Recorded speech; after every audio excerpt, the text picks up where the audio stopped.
Assalamualaikum warahmatullahi wabarakatuh. Selamat pagi, siang, sore, dan malam. Sebelum saya menjelaskan tentang komunikasi penjualan, saya akan memperkenalkan diri saya. Nama saya Anggi Devi Asari dari kelas 1C Manajemen Pemasaran, NIM 2165211053. Tema yang hari ini saya bawakan adalah komunikasi dalam penjualan. Sebelum itu, apa itu komunikasi? Komunikasi adalah penyampaian informasi dari satu pihak kepada pihak lain. Komunikasi itu ada dua, verbal dan non-verbal.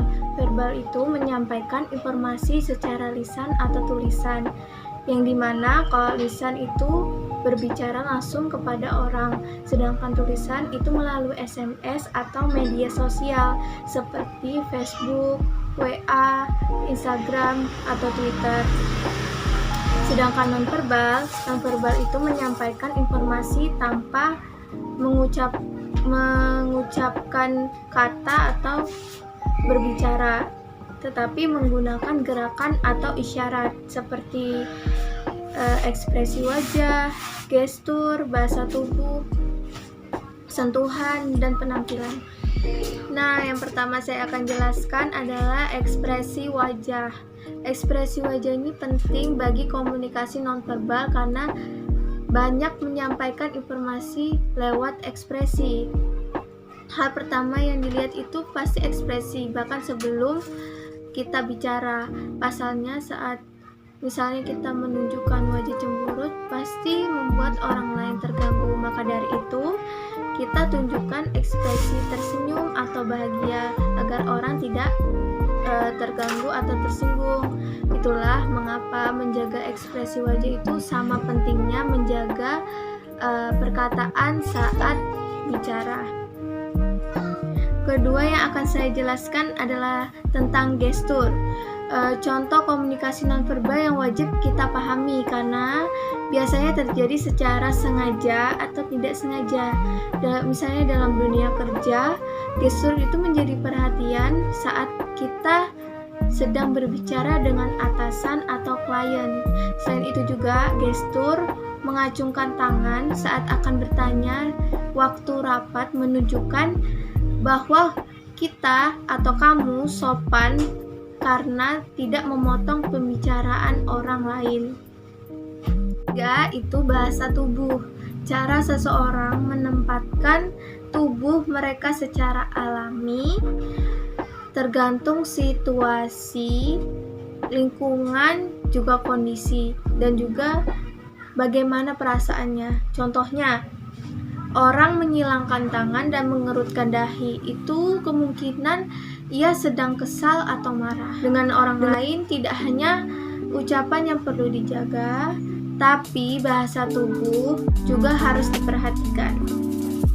Nah, yang keempat itu sentuhan. Sentuhan akan lebih cocok kepada orang yang sudah kita kenal atau akrab. Contohnya teman dekat kita yang sedang sedih.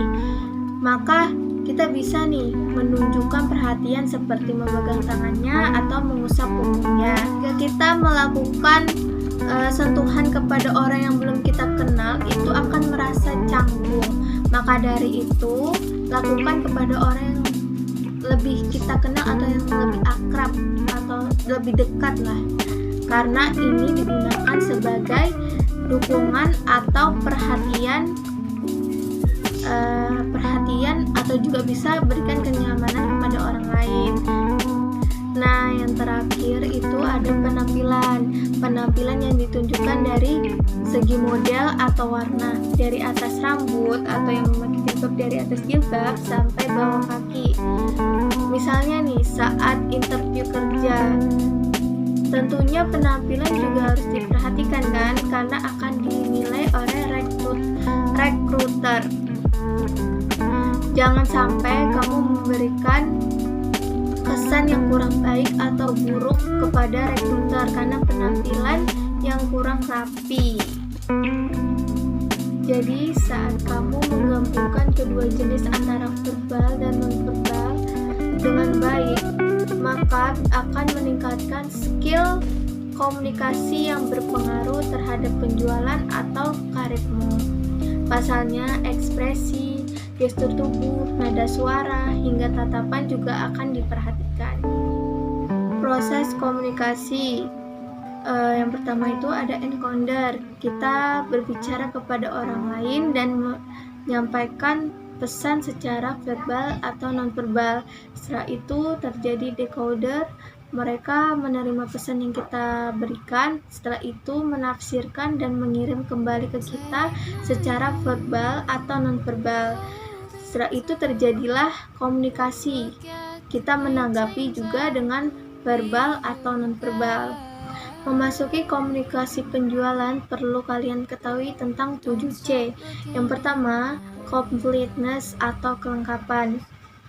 Dalam komunikasi penjualan, salah satu komponen yang perlu disampaikan secara lengkap informasinya, karena kekurangan informasi dapat kehilangan kesempatan, merasa kurang baik produknya, dan juga bisa dicap sebagai salesman yang kurang profesional.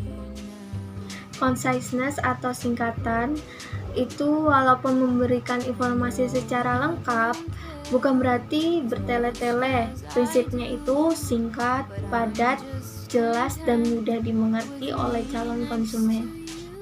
Consideration atau pertimbangan. Komunikasi penjualan yang baik perlu juga memberikan pertimbangan yang matang, baik, dan bersifat win-win solution. Sebagai sales, mencoba memahami dari sisi pelanggan sangat penting agar mampu melakukan pertimbangan yang lebih bijak. Concreteness atau konkret. Komunikasi bukan semata-mata menciptakan persepsi positif saja, tapi juga harus mampu membuktikan bahwa jasa atau produk yang dijual adalah sebuah kebenaran, fakta, dan bukan ilusi. Jadi atau kejelasan. Sering sekali dalam komunikasi penjualan memiliki keraguan-raguan. Untuk itu diperlukan suatu proses pengulangan dan konfirmasi sehingga penjelasan yang disampaikan diterima secara baik, lengkap, dan memiliki pemahaman yang sama.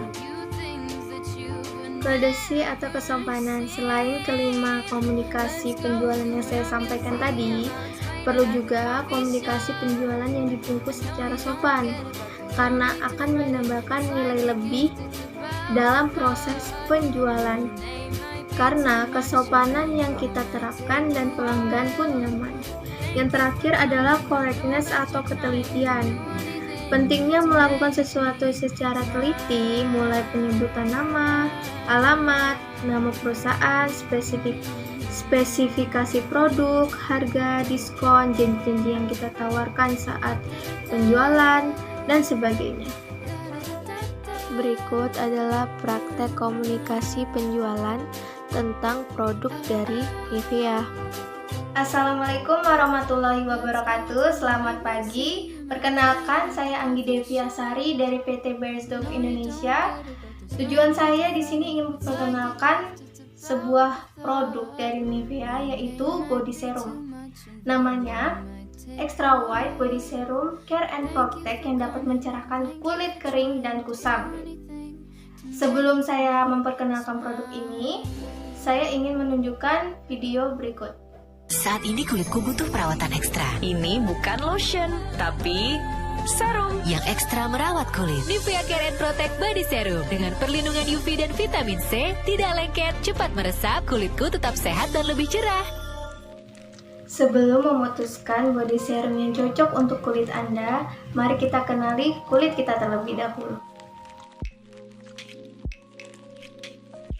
Untuk kulit kering, gunakan Intensive Moisture Body Serum yang mengandung grapeseed extra oil dan 95% vitamin E.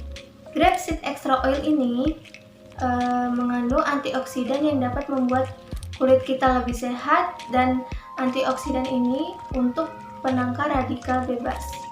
Itu yang terkandung dalam vitamin E. Dan juga formula yang terdapat dalam body serum ini mudah untuk diaplikasikan karena formulanya lebih ringan. Untuk kulit kembali kencang, gunakan Nivea Extra White Anti-Age karena mengandung 95% vitamin C dan jamu-jamu berry yang dapat mencerahkan kulit. Juga produk ini dapat melindungi penuaan dini akibat sinar matahari karena mengandung Nivea Triple UV Protection dengan SPF 33. Nah, ini yang terakhir untuk kulit kusam dan belang. Nah, ini produk yang saya bawa. Nivea Extra White Care and Protect yang dapat mencerahkan kulit kusam dan kering. Nah, di produk ini mengandung 3 kali bahan aktif berupa 95% vitamin C dan jamu-jamu berry yang berfungsi sebagai antioksidan. Dan di dalam sini ada namanya liquid yang menutrisi kulit. Dan ini ada triple UV protection dengan SPF 15+. Produk ini cocok banget untuk kamu yang sering keluar rumah dan terkena sinar matahari langsung yang membuat kulit kamu menjadi belang. Dengan produk ini dapat mengembalikan kulit kamu kembali cerah. Ada harga, ada kualitas. Jangan lupa diorder ya.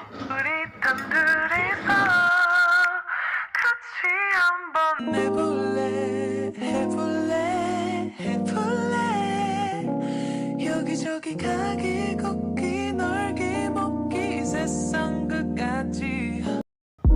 Terima kasih sudah menonton video saya. Atas perhatiannya, saya Anggi Deviasari. Wassalamualaikum warahmatullahi wabarakatuh.